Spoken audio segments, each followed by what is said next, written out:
রব্বানা যালামনা বলেন রব্বানা যালামনা আনফুসানা ওয়া ইল্লাম তাগফির লানা ওয়া তুরহামনা লানাকুনান্না মিনাল খাসিরিন বলে বলে মসজিদে কেঁদেছো, আসরের নামাজ পড়ে কেঁদেছো, যোহরের নামাজ পড়ে কেঁদেছো, মাগরিবের পড়ে কেঁদেছো, এশার নামাজ পড়ে কেঁদেছো।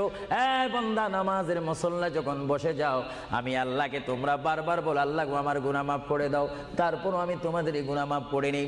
তারপরও তোমরা নিশি রাত্রে, মানুষ যখন ঘুমে যায়, তোমার বিবি যখন ঘুম যায়, তোমার ছেলে যখন ঘুম যায়, তুমি নিশি রাত্রে ঠান্ডা পানি দিয়ে ওযু বানিয়ে নামাজের মুসল্লায় বসে তুমি আবার যখন ডাক দাও, রব্বুল আলামিন, পৃথিবীর কোনো মানুষ আমার গুনাহ সম্পর্কে জানে না, তুমি আমার গুনাহ সম্পর্কে জানো।